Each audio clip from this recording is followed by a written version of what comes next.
इस वीडियो में हम राजस्थान पुलिस कांस्टेबल भर्ती परीक्षा के फिजिकल और मेडिकल प्रोसेस के हर एक चरण के बारे में बात करेंगे, जो जानना आपके लिए बहुत जरूरी है। इसी के साथ साथ वो क्वेश्चंस जो आपको परेशान करते हैं, जैसे आप में से किसी की आंखों का लेजर ऑपरेशन हो रखा है, तो क्या वो मेडिकल रूप से फिट होगा या अनफिट होगा? किसी के दांत टेढ़े मेढ़े हैं आप में से, तो क्या वो मेडिकल रूप से फिट होगा या अनफिट होगा? कोई हकलाता है तो क्या उसकी स्थिति होने वाली है? इसी के साथ साथ बचपन में किसी के हाथ टूट गया है या पैर टूट गया है, तो क्या वो अब मेडिकल रूप से फिट है या अनफिट है होगा, इस बारे में भी चर्चा करेंगे। हाथ या पैर में किसी के टैटू बनाए हुए हैं, तो क्या वो मेडिकल रूप से फिट होगा या अनफिट होगा? इसी के साथ साथ हम ये भी बात करेंगे कि यदि चलते समय या दौड़ते समय किसी के घुटने आपस में टच होते हैं, तो वो कौन सी टेक्निक है जिससे घुटने उसके टच ना हो या कम टच हो। इस टेक्निक के बारे में भी इस वीडियो में चर्चा करेंगे। फिजिकल के समय कौन कौन सी डॉक्यूमेंट्स आपको अपने साथ लेके जाने हैं, उसकी भी चर्चा हम करने वाले हैं, ठीक है। और फिजिकल और मेडिकल के बीच में क्या अंतर होता है, उस चीज के बारे में भी हम इस वीडियो में चर्चा करेंगे। तो इस वीडियो को अंत तक देखिएगा, सारी इंफॉर्मेशन आपको मिलेगी। सबसे पहले हमने टेस्ट सीरीज लॉन्च कर रखी है। राजस्थान पुलिस कांस्टेबल की तैयारी कर रहे हैं तो उसके लिए टेस्ट सीरीज है। चतुर्थ श्रेणी कर्मचारी भर्ती की तैयारी कर रहे हैं तो उसके लिए भी टेस्ट सीरीज है। तो हर रविवार दोपहर 12 बजे एक टेस्ट होता है, आयोजित होता है लाइव। आप टेस्ट सीरीज को ज्वाइन कर सकते हैं, बाद में भी दे सकते हैं आप, लेकिन 12 बजे हो जाता है, ठीक है। और हर रविवार दोपहर 2 बजे चतुर्थ श्रेणी कर्मचारी का एक टेस्ट आयोजित होता है। पूरा एक फुल फ्लैश टेस्ट आयोजित होता है, तो वहां पे आप इसको ज्वाइन कर सकते हैं। कहां मिलेगा ये? फोन नंबर लिखे हुए हैं। मिलेगा कहां पे? ये एप्लीकेशन है हमारा दीक्षांत एकेडमी बीकानेर करके। वीडियो के नीचे डिस्क्रिप्शन में इसका लिंक दे रखा है, आप प्ले स्टोर पे जाकर डाउनलोड कर सकते हैं। इसी के साथ साथ हमारा एक टेलीग्राम चैनल भी है, वीडियो के नीचे डिस्क्रिप्शन में इसका भी लिंक दे रखा है, आप इसको ज्वाइन कर सकते हैं। नई नई खबरों के लिए जो भी अपडेटेड खबरें होती हैं आपको इसी टेलीग्राम चैनल पे मिलती हैं। साथ ही साथ यदि कोई क्लास है लग रही है तो उस क्लास का भी लिंक इसी टेलीग्राम चैनल पे जाता है, तो आप इसको ज्वाइन कर लेंगे। चलिए स्टार्ट करते हैं। सबसे पहले जब आप रिटन क्लियर कर लेंगे तो आपको एसएसओ आईडी पर एक एडमिट कार्ड जारी होगा फिजिकल के लिए। उस एडमिट कार्ड को आपको लेना है साथ में, और साथ ही साथ कुछ डॉक्यूमेंट्स भी लेके जाने हैं जो मैं आपको बताऊंगा अभी वीडियो में। उस प्रवेश पत्र में आपके रिपोर्टिंग प्लेस, कहां रिपोर्टिंग होगी, कहां फिजिकल होगा आपका, कितने बजे होगा, इन सब चीजों के बारे में चर्चा होती है। तो जितना टाइम लिखा हो उससे कम से कम आप आधा घंटा या 45 मिनट पहले वहां पहुंचने की कोशिश करिए। जहां रिपोर्टिंग प्लेस है, टाइम से 45 मिनट या आधा घंटा पहले पहुंचने की कोशिश हमें करनी है। पानी की बोतल साथ में रखिएगा। हो सकता है अंदर पानी की व्यवस्था हो ना हो, डिपेंड करेगा कि कैसी व्यवस्था है, डिपेंड करता है हर जगह का अलग अलग, लेकिन आप कोशिश करें अपना पानी का बोतल साथ में रखें, पेन भी रखें साथ में, ठीक है। वो सारी चीजें मैं बात करूंगा कि क्या क्या चीजें ध्यान रखनी है, लेकिन सबसे पहले आपको जो ध्यान रखना है, आपको अपने प्लेस पे 45 मिनट पहले पहुंच जाना है। उसके बाद जब आपको एंट्री मिल जाएगी तो जो पहला चरण होता है वो होता है डॉक्यूमेंट वेरिफिकेशन का। अब डॉक्यूमेंट वेरिफिकेशन बहुत विस्तार से नहीं होगा, बहुत ही सिंपल तरीके से होता है। जैसे आपसे आईडी मांग लेंगे, जो प्रवेश पत्र है आपका, प्रवेश पत्र मांग सकते हैं, आईडी चेक कर सकते हैं, या फिर चरित्र प्रमाण पत्र चेक कर सकते हैं, ठीक है। ये तीनों आपको साथ रखना है। इतना ही चेक होगा अभी और कुछ ज्यादा चेक नहीं होगा, ठीक है। हो गया। कई बार जैसे मैं यूपी पुलिस की बात करूं तो वहां पे थंब इंप्रेशन भी लेते हैं, 10 उंगलियों का जो थंब इंप्रेशन है वो भी लेते हैं, लेकिन यहां पे ऐसा नहीं होता है, या ले भी सकते हैं। तो डॉक्यूमेंट वेरिफिकेशन हो गया। अब यहां डॉक्यूमेंट वेरिफिकेशन के बाद, अच्छा अब मैं आपको यह बता देता हूं कि आपको अपने बैग में कौन कौन से डॉक्यूमेंट लेके जाने हैं वहां पे जो जरूरत पड़ेगी। देखिए, एक तो ओरिजिनल डॉक्यूमेंट लेके जाना है आपको, और ओरिजिनल डॉक्यूमेंट का 2 प्रति में फोटोकॉपी लेके जानी है जो स्व प्रमाणित होगी। अब कौन कौन से डॉक्यूमेंट आपके पास होने चाहिए? एक तो शैक्षणिक योग्यता, आपने ग्रेजुएशन कर रखी है, 12th कर रखी है, सीटी कर रखी है, वो सारा शैक्षणिक योग्यता होनी चाहिए मूल प्रति में, और उसकी फोटोकॉपी 2। जाति प्रमाण पत्र यदि है आपका तो, ओबीसी है, एससी है, एसटी है। ईडब्ल्यूएस सर्टिफिकेट 2024-25 का आर्थिक आधार वाला, यानी लेटेस्ट होना चाहिए आपका ईडब्ल्यूएस सर्टिफिकेट। यदि आप सरकारी कर्मचारी हैं तो उस विभाग की एनओसी होनी चाहिए।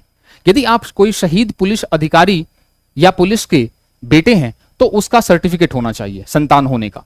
चरित्र प्रमाण पत्र होना चाहिए। चरित्र प्रमाण पत्र एक तो जहां से आपने लेटेस्ट अभी कोई पढ़ाई की है उस संस्था के प्रधानाचार्य के द्वारा जारी किया गया चरित्र प्रमाण पत्र होना चाहिए। मान लीजिए आप ग्रेजुएशन कर रहे हैं तो कॉलेज से आपका जो प्रधानाचार्य हैं, आपके प्रिंसिपल हैं, वो आपको चरित्र प्रमाण पत्र इश्यू करेंगे, वो आपके पास होना चाहिए। और साथ ही साथ 2 प्रमाण पत्र ऐसे भी होने चाहिए चरित्र प्रमाण पत्र जो आपके लोकल अथॉरिटी, जैसे बात करूं तो जैसे आपका पार्षद हो गया, तो उस प्रकार के जो प्रतिष्ठित लोग हैं लोकल, उनके द्वारा इश्यू कराया गया 2 प्रमाण पत्र, चरित्र प्रमाण पत्र होना चाहिए जो 6 महीने से पुराना न हो। इसके साथ ही साथ आपको और क्या होना चाहिए, यदि आप एक्स सर्विसमैन हैं तो आपको डिस्चार्ज प्रमाण पत्र या फिर पेंशन का जो प्रमाण पत्र होता है वो होना चाहिए। उसके बाद आपको 4 रंगीन फोटो रखनी है। इसी के साथ यदि विधवा है कोई तो पति की मृत्यु का प्रमाण पत्र, यदि कोई तलाकशुदा है तो तलाक की जो कोर्ट में डिक्री हुई है उसका प्रमाण पत्र होना चाहिए। कांस्टेबल ड्राइवर के लिए अप्लाई कर रहे हैं तो लाइट मोटर व्हीकल या हैवी मोटर व्हीकल, LMV या HMV दोनों का लाइसेंस होना चाहिए। और 1/1/2026 को उसकी जो वो 1 साल से कम 1 साल पुराना होना चाहिए। ज्यादा से ज्यादा 2 साल 3 साल हो सकता है, लेकिन कम से कम 1 साल पुराना होना चाहिए 1/1/2026 वाली डेट तक। ये बात समझ में आ गई। लेकिन अभी आपको इसके साथ साथ आपको यदि कोई NCC का सर्टिफिकेट है या होमगार्ड का सर्टिफिकेट है या फिर आपके पास बात करूं तो डिप्लोमा है कोई या कोई उपाधि है तो वो आपके पास रखना है आपको ओरिजिनल प्रमाण पत्र। विवाह यदि आपका हो चुका है तो विवाह पंजीयन कार्ड होना चाहिए। और TSP या शहरिया क्षेत्र से हैं तो उससे भी रिलेटेड प्रमाण पत्र आपके पास होना चाहिए। समझ में आ गई। तो आप जैसे हैं, जिस प्रकार से हैं, वो डॉक्यूमेंट्स आपको मैंने बता दिए। फिलहाल के लिए डॉक्यूमेंट वेरिफिकेशन में केवल 2 या 3 चीजें, ID, प्रवेश पत्र और साथ ही साथ चरित्र प्रमाण पत्र मांग सकते हैं। अभी आपको अपने बैग में ही रखना है इसको। अब आता है अगला जो चरण है, वहां पे आपका ऊंचाई मापी जाएगी और साथ ही साथ आपका वजन मापा जाएगा और आपकी चेस्ट मापी जाएगी। तो देखें आप ऊंचाई मापने का तरीका, पूरी तरीके से यहां वीडियोग्राफी होगी, यानी ट्रांसपेरेंसी मान के चलिए बहुत अच्छे से मेंटेन होने वाली है। ठीक है, तो पुलिस अधिकारी ही वहां पे आपकी चेक करेंगे हाइट। इसी के साथ साथ हाइट का क्या स्थिति रहने वाली है, हाइट में आपके 168 सेंटीमीटर मेल का होना चाहिए और फीमेल का 152 सेंटीमीटर ऊंचाई होनी चाहिए और SC ST को 5 सेंटीमीटर की छूट मिलेगी। इसके बाद 12 शहरिया में जो मेल है आपके 160 सेंटीमीटर मांगता है और फीमेल के लिए 145 सेंटीमीटर की ऊंचाई मांगता है। इसके बाद वजन की बात करूं तो वजन में आप वजन के लिए जो क्राइटेरिया है वो केवल महिलाओं के लिए है, पुरुषों के लिए नहीं है। आप चाहे 1 क्विंटल के हों, चाहे आप 50 किलो के हों या 60 किलो के हों, उससे कोई फर्क नहीं पड़ता। महिलाओं के लिए 47.5 किलो का वजन होना जरूरी है। तो वजन में केवल महिलाओं के लिए यह शर्त रखी गई है। चेस्ट है जो छाती मापना है ना, चेस्ट के लिए बिना फुलाए 81 सेंटीमीटर और फुलाए पे 86 सेंटीमीटर होना चाहिए मेल का। हालांकि ये 80 से 85 भी चल जाएगा, कोई दिक्कत नहीं है। 1 आध सेंटीमीटर यदि कम भी होगा तो यहां पे आपको डिस्क्वालीफाई नहीं करेंगे। छाती में, चेस्ट मेजरमेंट में 9 के बराबर गुंजाइश है कि आपको डिस्क्वालीफाई करें। ठीक है, 1 आध सेंटीमीटर यदि 80 से 85 भी हो रहा है तो आपको ले लेंगे। यदि आपको टेंशन है तो आप डिप्स मारना स्टार्ट करिए, है ना, इससे छाती जो है आपकी वो थोड़ी सी बाहर की तरफ निकलेगी, फूलना स्टार्ट करेगी। तो डिप्स मार सकते हैं आप, चने सुबह भिगो के खा सकते हैं। फीमेल के लिए 74 सेंटीमीटर बिना फुलाए और फुलाए 79 सेंटीमीटर होना चाहिए। तो ये चेस्ट मेजरमेंट का हो गया। चेस्ट मेजरमेंट का बताता हूं मैं आपको, ये देखिए चेस्ट मेजरमेंट। एक बार आपको बिना फुलाए हुए मेजरमेंट करना है, एक बार सांस फुला के वो लोग मेजरमेंट करेंगे आपका। तो इस प्रकार से ये मेजरमेंट होता है। तो ये आपकी हो गई हाइट चेक, वजन चेक और चेस्ट मेजरमेंट। उसके बाद अगला जो चरण होता है उसके बाद आपको यहां पे चेस्ट नंबर दे दिया जाएगा। जो यहां पे चेस्ट नंबर आपको दे दिया जाएगा और आपको अब आपके नाम से नहीं जाना जाएगा, अब आपको आपके चेस्ट नंबर से जाना जाएगा। जैसे मान लीजिए 2030 है किसी का चेस्ट नंबर, तो उसका नाम मान लो सुरेश है, तो सुरेश के नाम से नहीं जाना जाएगा, अब उसको 2030 चेस्ट नंबर से ही जाना जाएगा। तो अब शुरुआत होती है दौड़ की। दौड़ स्टार्ट होने से पहले आपको ग्रुपों में बांट दिया जाता है, क्योंकि सबको एक साथ नहीं दौड़ा सकते। तो ग्रुप में मान लो 50-50 का बैच लग गया या 40-40 का बैच लग गया, तो वो बैच लगा देते हैं, बैच को बिठा देते हैं बल्लियों के पीछे। और दौड़ स्टार्ट करते हैं। अब दौड़ के लिए आपका जो ग्राउंड होता है वो इस प्रकार का होता है, गोल होता है। किस प्रकार का होता है? गोल होता है। या ये हो सकता है 400 मीटर का, एक चक्कर 400 मीटर का, या 450 का हो सकता है, या 500 का हो सकता है, या 1 किलोमीटर का हो सकता है, डिपेंडिंग अपॉन द एरिया, कहां पे आप जा रहे हैं, कहां आपका फिजिकल है, लेकिन होगा ये गोल चक्कर ही। पैरों पे जब दौड़ते समय दौड़ना स्टार्ट करेंगे उससे पहले आपको पैरों में एक चिप बांधी जाएगी, ट्रांसपेरेंसी के लिए, पारदर्शिता के लिए एक चिप बांधी जाएगी, इलेक्ट्रॉनिक चिप होती है। इस चिप के बारे में हम पहले बताएंगे आपको, लेकिन दौड़ कितनी होती है? 5 किलोमीटर की होती है। और कांस्टेबल सामान्य चालक और बैंड के लिए जो मेल है उसको 25 मिनट में दौड़ पूरी करनी होती है, फीमेल को 30 मिनट में और 35 मिनट में, और एक्स सर्विसमैन को 30 मिनट में ये दौड़ पूरी करनी होती है। ठीक है, 5 किलोमीटर की दौड़। अब आप देखें यहां पे, तो लेडीज की बात करूं यदि मैं, तो इनके पैरों में देखिए आप, पैरों में इनके एक इलेक्ट्रॉनिक चिप लगाई गई है, ब्लैक देख सकते हैं आप, यहां यहां एक ब्लैक चीज देख सकते हैं इनके पैरों में, ये बांधा हुआ है इन्होंने। ठीक है, यहां पे आप देखें तो इनके भी यहां इलेक्ट्रॉनिक चिप बांधी गई है, और यहां पे एक मैट लगाया हुआ है। यहां पे क्या लगाया हुआ है? एक मैट लगाया हुआ है, इलेक्ट्रॉनिक मैट है। जब भी आप चक्कर लगाते हुए इसके ऊपर से निकलेंगे तो बीप की आवाज होगी, बीप की आवाज होगी, और बीप की आवाज होने से, यहां देखिए मशीन लगी हुई है काउंट करने के लिए, बीप की आवाज होते ही वो चक्कर आपका काउंट हो जाएगा। तो ध्यान ये रखना है कि जब भी आप दौड़ स्टार्ट करें तो आपका दोनों में से कोई एक पैर इस मैट पे पड़ना चाहिए। दोनों में से किसी एक मैट पे पड़ जाए तो काउंट हो जाएगा, और दोनों में से कोई भी एक पैर पड़ जाए तो काउंट हो जाएगा। तो पैरों पे एक चिप लगाई जाएगी, और चिप जब भी मैट पे पड़ेगी तो वो एक बीप का साउंड होगा, इससे आपका टाइम काउंट होगा, आपका चक्कर काउंट होगा बेसिकली। ठीक है, कि आपने कितने चक्कर लगाए। यदि मान लीजिए आपने पैर यहां रखा और फिर यहां रख दिया, फिर यहां रख दिया, जो कि पॉसिबल नहीं है, मैट इस प्रकार से बिछाई जाती है कि आपका पैर पड़े ही पड़े, तो फिर क्या होगा? वो चक्कर काउंट नहीं होगा। भले ही आपने 15 चक्कर लगाने थे, आपने 17 चक्कर लगा लिए, लेकिन पैर नहीं पड़ा मैट पे तो काउंट नहीं होगा। तो ध्यान रखना, आप दौड़ के जब भी आए तो जब भी मैट आए तो धीरे कर लेना अपनी स्पीड को, और जानबूझ के उस पे पैर रख के जाना है आपको। लोग ऐसा ही करते हैं। चक्करों का काउंट, चक्कर कितने हो रहे हैं मेरे, कितने लगे हैं, कई लोग ज्यादा चक्कर लगा लेते हैं, लगाते ही रह जाते हैं। तो चक्कर कितने दे रखे हैं और मैंने कितने लगा लिए, उसके लिए आप पेन रख सकते हैं। तो पेन पे आप हाथ पे लिख सकते हैं, दौड़ते दौड़ते आप लिख सकते हैं कि मैंने 1 चक्कर लगा लिया, मैंने 2 चक्कर लगा लिया, मैंने 5 चक्कर लगा लिया। या फिर कई लोग रबर बैंड भी पैर हाथों पे लेके चलते हैं, और 1 चक्कर जैसे ही लगा लेते हैं, 1 रबर बैंड निकाल के फेंक देते हैं। तो इससे भी आप अनुमान लगा सकते हैं कि कितना आपके चक्कर आपने लगा लिया है और कितना बाकी है। समझ में आ गई बात? क्या ध्यान रखना है? अब एक सवाल यह आता है कि सर मान लीजिए यदि 50 लड़के दौड़ते हैं, यदि 50 लड़के एक साथ दौड़ रहे हैं और मैं सबसे पीछे खड़ा हूं, तो फिर क्या मेरा टाइम वहीं से स्टार्ट हो जाएगा जब पहला बच्चा यहां से भागेगा? मैं तो सबसे पीछे खड़ा हूं सर, मैं तो 10 या 15 सेकंड बाद उस मैट के ऊपर से गुजरूंगा, तो क्या मेरा समय 15 सेकंड पहले ही स्टार्ट हो गया? नहीं, 15 सेकंड पहले स्टार्ट नहीं हुआ। जब तक आप अपना पैर इस मैट पे नहीं रखेंगे तब तक आपका टाइम स्टार्ट होगा ही नहीं। तो ये एक अच्छी बात है, यानी आपकी लड़ाई आपसे ही है, किसी दूसरे से नहीं है। तो बिल्कुल यदि आप आराम से चलेंगे संतुलित वे में और अपना स्टेमिना बना के रखेंगे तो 5 किलोमीटर आराम से आप 25 मिनट में दौड़ सकते हैं। ठीक है, तो ये चीज थोड़ा सा ध्यान रखनी है। अच्छा, जो चिप लगाते हैं तो आप कोशिश करें कि सॉक्स पहन के जाएं, ताकि सॉक्स पे जब चिप लगे तो थोड़ा सा आपको कंफर्टेबल फील हो।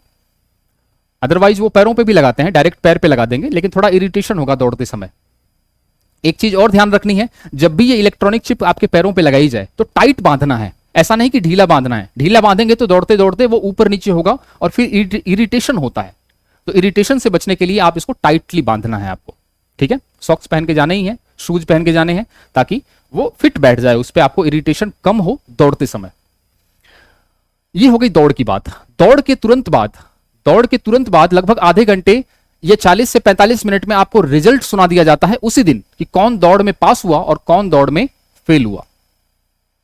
ठीक है, पास होने के बाद वाले अभ्यर्थियों से विशेष योग्यता प्रमाण पत्र मांगा जाता है। विशेष योग्यता प्रमाण पत्र का मतलब, किसी के पास मान लीजिए एनसीसी सर्टिफिकेट है, या किसी के पास होमगार्ड का कोई सर्टिफिकेट है, या किसी के पास कोई डिप्लोमा है, किसी पुलिस विषय में किसी ने डिप्लोमा कर रखा है या किसी ने एमए कर रखा है क्रिमिनोलॉजी में या साइबर सुरक्षा में, तो उसके नंबर मिलते हैं आपको।